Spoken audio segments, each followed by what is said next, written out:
Corona की दूसरी लहर में ऑक्सीजन की कमी से हुई मौतों पर केंद्र सरकार के जवाब के बाद विपक्ष भड़क गया है। इस मुद्दे को लेकर संसद में आम आदमी पार्टी विशेषाधिकार हनन प्रस्ताव पेश करने की तैयारी में है, तो वहीं दूसरी तरफ कांग्रेस की राष्ट्रीय महासचिव प्रियंका गांधी ने भी इस मसले पर तल्ख टिप्पणी की है। कमलनाथ ने ट्वीट करके केंद्र और मध्य प्रदेश सरकार पर निशाना साधा है। कमलनाथ ने कहा है कि केंद्र सरकार ने राज्यसभा में कहा कि देश में ऑक्सीजन की कमी से कोई मौत नहीं हुई है। इससे बड़ा झूठ क्या हो सकता है। मध्य प्रदेश में भी हमने सैकड़ों लोगों को ऑक्सीजन के अभाव में दम तोड़ते देखा है। माननीय मुख्यमंत्री शिवराज सिंह चौहान जी के नेतृत्व में हम लोगों ने उपलब्धता कराई है। बाहर से जो अन्य प्रदेशों से ऑक्सीजन लाती थी टैंकरों के द्वारा, हम लोगों ने रेलवे मार्ग के द्वारा और टैंकरों को हवाई मार्ग से भी खाली टैंकरों को भेजकर ऑक्सीजन की हम लोग मध्य प्रदेश को उपलब्धता कराई है। ऑक्सीजन की कमी के कारण कोई मृत्यु नहीं हुई। राज्य जो सूचना भेजता है उसके आधार पर केंद्र जवाब देता है। अब छत्तीसगढ़ के जो स्वास्थ्य मंत्री हैं उन्होंने जो जानकारी भेजी है वो कहा है कि ऑक्सीजन से कोई मौत नहीं हुई, कांग्रेस की जो सरकार है। तो अब जब दिल्ली में ये जानकारी पहुंचेगी तो दिल्ली का स्वास्थ्य विभाग वही जानकारी देगा, स्वाभाविक रूप से एक प्रक्रिया है। इसलिए उस पर भी इस तरह की बात करना या ट्वीट इस तरह के करना जो हल्के स्तर के हों, ठीक है। मौत पर राजनीति नहीं होनी चाहिए। मौत पर राजनीति नहीं होनी चाहिए, ये सरकार का जवाब है, लेकिन इस पर विपक्ष भी सरकार को घेर रहा है। ज्यादा चर्चा हम करेंगे। हमारे साथ आशीष अग्रवाल जी, बीजेपी प्रवक्ता, फोन लाइन पर जुड़ गए हैं। इसके साथ ही कांग्रेस प्रवक्ता अवनीश सिंह बुंदेला जी भी फोन लाइन पर जुड़ गए हैं। आप दोनों का बहुत स्वागत है। आशीष जी, आपके पास ही मैं आना चाहूंगी। जवाब दिया गया कि देश में ऑक्सीजन की कमी से एक भी मौत नहीं हुई। इस जवाब के बाद अब विपक्ष में बैठी कांग्रेस और पूरा विपक्ष ही भड़क गया है। विशेषाधिकार हनन लाने की तैयारी आपके खिलाफ की जा रही है। इसके साथ ही दूसरी तरफ कमलनाथ ने भी ट्वीट किया है कि इससे बड़ा झूठ शायद कोई हो नहीं सकता जो सरकार बोल रही है। आशीष जी, आवाज आ रही है आपको? अवनीश जी, आप तक मेरी आवाज पहुंच रही है? हाँ जी, पहुंच रही है जी। अवनीश जी, आपसे इस पर प्रतिक्रिया चाहूंगी। सरकार की तरफ से जवाब दिया गया, विपक्ष भड़क गया, लेकिन दूसरी तरफ अब सरकार ने भी जवाब दिया है। गृह मंत्री नरोत्तम मिश्रा कह रहे हैं कि राज्यों की तरफ से ही जानकारी नहीं दी गई। इससे ज्यादा असंवेदनशील और झूठी बात तो देखिए आप भी समझते हैं कुछ हो नहीं सकती है। मतलब अगर केंद्र सरकार ये कह दे कि कोरोना से ऑक्सीजन की कमी से देश में कोई मौत नहीं हुई है, वो सुप्रीम कोर्ट में हलफनामा देकर कह दे, इससे बड़ा झूठा काम, इससे बड़ा झूठा बयान मुझे लगता है लिखित तौर पे, मतलब केंद्र सरकार के ऊपर एक बातों का जो भी नरोत्तम मिश्रा जी में बाइट सुन रहा था वो और भी शर्मनाक है। मतलब पूरे देश में क्या एक ही राज्य छत्तीसगढ़ है?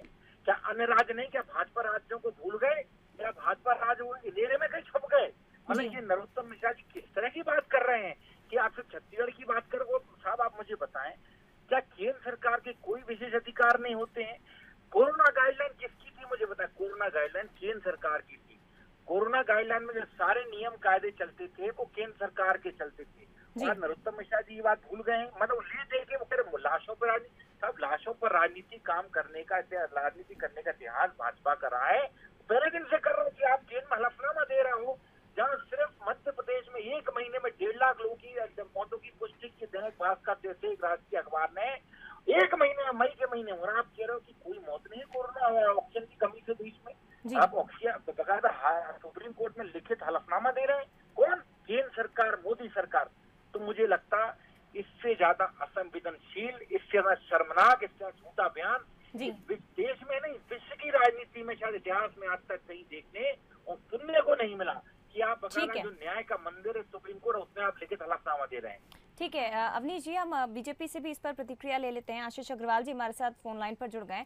आशीष जी, सरकार की तरफ से जवाब दिया गया कि ऑक्सीजन की कमी से कोई मौत नहीं हुई है। अब कमलनाथ ने भी इस पर ट्वीट किया है, इससे बड़ा झूठ क्या हो सकता है। गृह मंत्री डॉक्टर नरोत्तम मिश्रा कह रहे हैं कि लाशों पर राजनीति नहीं होनी चाहिए, मौत पर राजनीति नहीं होनी चाहिए, लेकिन जवाब तो इस पर देना पड़ेगा सरकार को। सुनिए ना, देखिए कांग्रेस और विपक्ष आज घटिया और ओछी राजनीति की पराकाष्ठा को पार कर रहे हैं। सबसे पहले तो कांग्रेसी मित्र मुझे लगता है कि अध्ययन नहीं करते हैं। अगर वो कल सरकार के बयान का अध्ययन करें तो उसमें चार बातें बड़ी स्पष्ट तौर पे आती हैं। देखिए, बीच में मत रुकवाइए इनको, बीच में मत रोकिए। कल सरकार ने देखिए, अगर आप मुझे बोलने नहीं देंगे तो इससे आपका ओछापन समझ आता है, आपका खोखलापन समझ आता है। सुनिए मेरी बात, अवनीश जी एक बार जवाब सुन लीजिए। सुनिए मेरी बात, शर्मा नहीं चाहिए आप लोगों को। देखिए ये ठीक अवनीश जी एक मिनट जवाब सुन लीजिए, आपको भी प्रॉपर टाइम दिया गया था। अवनीश जी जवाब सुन लीजिए, उसके बाद आप अपनी प्रतिक्रिया दीजिएगा। कल सरकार ने जो अपना बयान दिया है उसमें 4 प्रमुख बिंदु हैं। सबसे पहले तो हेल्थ इज अ स्टेट और यूनियन टेरिटरी इशू सब्जेक्ट, यानी कि हेल्थ पर जो आंकड़े आते हैं केंद्र सरकार के पास वो स्टेट देता है, यूनियन टेरिटरी देता है। एक उसका सिस्टम होता है जिसमें अपने यहाँ हुई मौतों के आंकड़ों को स्टेट को, राज्यों को, केंद्र को रिपोर्ट करना होता है जी। और किसी भी राज्य ने, चाहे वह भारतीय जनता पार्टी का राज्य हो या कांग्रेस का राज्य हो, उसने किसी भी मौत को ऑक्सीजन की कमी से रिपोर्ट नहीं किया गया है। अब मैं 3 स्पेसिफिक उदाहरण देता हूँ। सबसे पहले मैं अपने नजदीकी राज्य छत्तीसगढ़ का देता हूँ। कल ANI पे TS सिंहदेव जो इनके राज्य मंत्री हैं, उन्होंने एक बयान दिया है कि छत्तीसगढ़ ऑक्सीजन सरप्लस स्टेट है, यहाँ पर कोई भी मृत्यु ऑक्सीजन की कमी के कारण नहीं हुई है। राहुल गांधी की दूसरी सरकार है महाराष्ट्र में। महाराष्ट्र सरकार ने हाई कोर्ट महाराष्ट्र के एफिडेविट दिया है कि हमारे यहाँ कोई भी मृत्यु ऑक्सीजन की कमी के कारण नहीं हुई है। दिल्ली में अरविंद केजरीवाल ने, जो उनके यहाँ 23 और 24 अप्रैल की मध्य रात्रि में 21 लोगों की मृत्यु हुई थी जयपुर गोल्डन हॉस्पिटल में, वहां पर भी जो कमेटी बनी दिल्ली हाई कोर्ट के निर्देशानुसार, उसमें स्पष्ट फाइंडिंग आई है कि वे सभी मृत्यु कोमॉर्बिडिटी के कारण हुई है, ऑक्सीजन सप्लाई कम होने के कारण नहीं हुई है। तो जब कोई राज्य अपने यहाँ हुई मृत्यु को ऑक्सीजन की कमी के कारण नहीं बताएगा तो केंद्र कहां से बता देगा? ये तो स्टेट इशू है। अगर हुई है इनके राज्यों में तो ये बताएं, ये तो लिखित झूठ बोलने वाली पार्टी है। ठीक है, अवनीश जी जवाब दीजिए।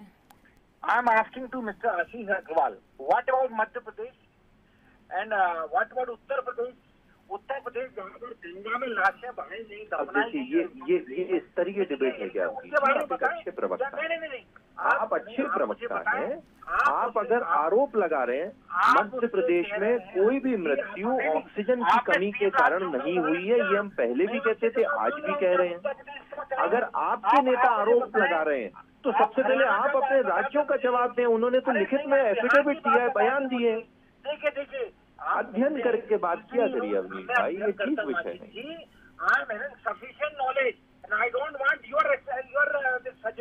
सर, अंग्रेजी बोलने से आप गलत को सही थोड़ी ठहरा सकते हैं। अवनीश जी जवाब जब हिंदी में चाहते हैं तो हिंदी में ही आप सवाल पूछ लीजिए। आशीष अग्रवाल जी, ये पूछा जा रहा है अवनीश जी की तरफ से कि आप कांग्रेस शासित राज्यों का उदाहरण दे रहे हैं, लेकिन मध्य प्रदेश के विषय में क्या? मध्य प्रदेश के विषय में भी जवाब देना होगा। देखिए मैं वही बात सुनिए अवनीश जी, अब मैं जवाब दे लूँ, आपने अपना समय खो दिया। देखिए, मध्य प्रदेश में हम पहले दिन से कहते आए हैं कि हमने मध्य प्रदेश को पूरी ऑक्सीजन उपलब्ध कराई है। मध्य प्रदेश में कोई भी मृत्यु ऑक्सीजन की कमी के कारण नहीं हुई है। एक बात, हम कांग्रेस शासित राज्यों की बात इसलिए कर रहे हैं क्योंकि ये आरोप लगा रहे हैं तो इनके राज्यों में ने ही जब रिपोर्ट नहीं किया तो इनको कौन सा वो अधिकार मिलता है इस देश में भ्रम और झूठ की राजनीति करने का? ठीक है, तो क्या केंद्र सरकार हलफनामा दे सकती है सुप्रीम कोर्ट में? यही सवाल है आशीष जी से, क्या झूठा हलफनामा दे सकती है कि ऑक्सीजन की कमी से कोई मौत नहीं हुई? मुझे इस बात का जवाब दें। देखिए फिर हम आशीष जी भोपाल शहर में हजारों मौतें हुई हैं ऑक्सीजन की कमी। ठीक है, फिलहाल शुक्रिया आप दोनों का ही समय, क्योंकि मेरे पास कम है सर, थोड़ा माफ करिएगा, लेकिन बहुत धन्यवाद आप दोनों का इस चर्चा में शामिल होने के लिए। सरकार की तरफ से कहा गया देश में ऑक्सीजन की कमी से कोई मौत नहीं हुई है। दूसरी तरफ अब विपक्ष इस मुद्दे पर सरकार को घेर रहा है। सरकार के जवाब के बाद आक्रोशित हो गया है विपक्ष, लेकिन सवाल ये है कि क्या इन मौतों पर राजनीति होनी चाहिए? ये एक बड़ा सवाल है।